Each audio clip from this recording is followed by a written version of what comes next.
السلام عليكم بنات، كيفكم؟ اليوم هعمل معاكم أكلة سودانية لذيذة جدا جدا. تمام. هنسوي كراسة بالدقرية مع بعض.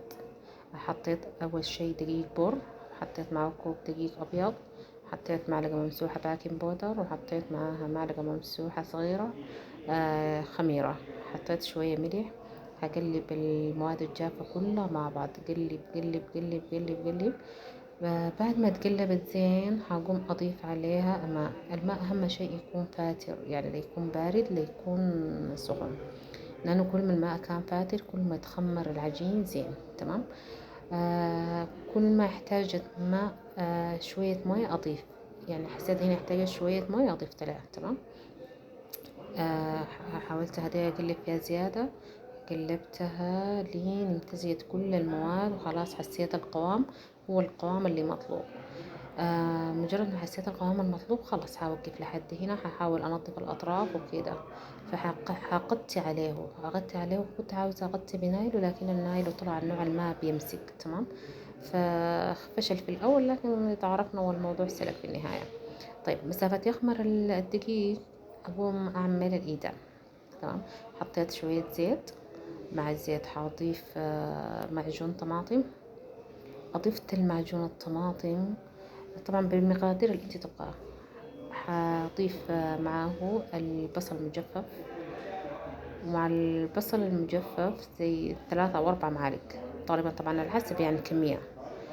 هضيف معلقتين من اللحم اللي مفروم، اللي هو اللحم المجفف عفوا وليس المفروم.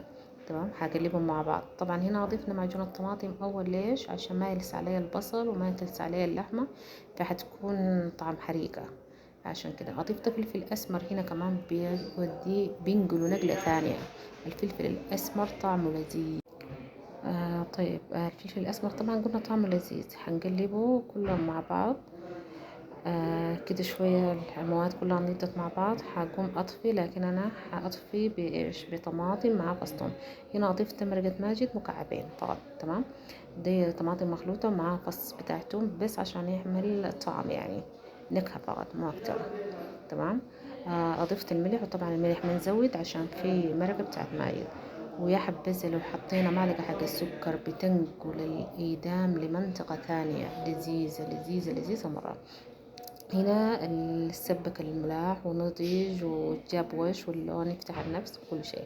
فأضفت البامية المجففة أو الويكة. طبعا الويكة دي للغير ناطقين بالسودانية عبارة عن البامية المجففة. تمام. هضيف فيها شوي شوي عشان ما تتقرطن معي، لحد ما الملاح يصل القوام اللي أنا عاوزاه، إنه هو يكون قوام تقيل شوية. تمام. حسيته خفيف، تاني تضيفي معلقة وتضربي لين يتمزج كل المكونات. ما شاء الله تبارك الله، لذيذ مرة ويفتح النفس وسريع. ده لما تكون ما عندك مزاج تعملي أكيد، حاسة الوقت مو مناسب، حر أي شيء، تعملي هذا سريع وتخلصين عليه. طبعا المواصفات اللي نفس حالتي لازم رميت فيه قرن بتاع شطة واحد عشان يعمل نكهة فقط، ما يعمل أكتر من كده. طيب، هنا هنبدأ نعمل القراصة زي ما قلنا. ما شاء الله العجين خمر والأمور ظبطت. حطيت طوة في النار بالفرشة حقت السيليكون، بمسح الطوة بزيت، سواء زيت زيتون زيت ذرة اللي تبقينه عاد. باخد بالمعلقة الخليط أو العجين، بحطه على الطاوة في الوسط زي ما انا حاطة.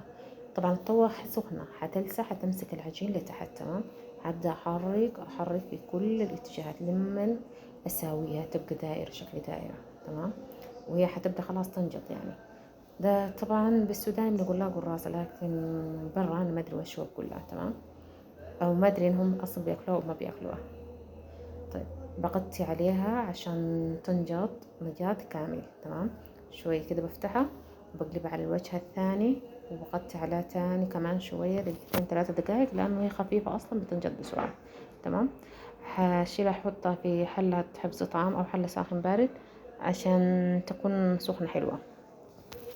بكرر نفس العملية في الثانية برضه. بشيل بالمعلقة كمية بتاع العجين، احطها في الوسط بتلسع شوية، بحاول احركها بكل الاتجاهات لين تتساوى. تمام. هنا خلاص يمي يمي يمي يمي يمي يمي يمي بجد، لذيذة وحلوة وخفيفة، عشق يعني. نفس الشي واسيته بيجاي وبيجاي، وحاولت اواسي واقفل في رفوف فتحات او في اي شيء. تمام. وقدت عليها، خليها تنجض، واقلبها بالوجه الثاني، افتح واقلب بالوجه الثاني واسكر عليه لين اخلص كل الكمية المتبقية عندي.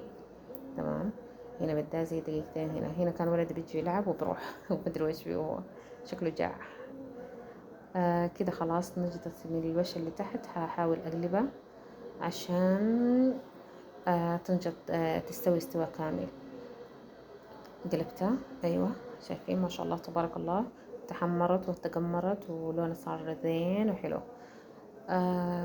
كده خلاص تقريبا نقدت. حقوم اقلبها. شايفين نقدت، بقت براون. هاخدها هناك واسكر عليها. تمام. حواصل كل الكمية وارجع لكم مرة ثانية. طيب مسافة اخلص هناك في النار، فحبيت اعمل الصوص بتاعنا اللي هو الشطة حارة، عبارة عن عصير ليمون، حطيت معاه ملح، حطيت معاه شطة حمراء مطحونة. تمام. اللي هو الفلفل الأحمر، فلفل أحمر حار. قلبتها كل المكونات، مزجتهم مع بعض وصار عندي شطة سبايسي على حموضة على الله. والله حلوة حلوة حلوة بجد، حلوة يا بنات جربوها. طبعا عشان احنا بنحب الخضار جدا، فقطعت شوية خيار وشوية بصل. كده خلاص بديت اجهز في الطفرية بتاعتي، والله الصينية عندنا بالسودان بنسميها صينية. بديت اجهز فيها وظبطتها وكده، وهنا ما شاء الله تبارك الله خلصت كل الكمية اللي عندي. وجينا عشان نتغدى، اللهم احفظها نعمة. من الزوال حطيت طرف بتاعت قراصة، اخذ فوق الملاح او الإدام، اخذ نمبر 2 برضو، اخذ عليها شوية ملاح. تمام. ولما احنا صراحة ما قاعد نكتر، بنحط اتنين عشان اخاف انه ما تتأكل ولا كده فتترمي، يعني على حسب قدرتنا. وبالهنا والشفاء علينا.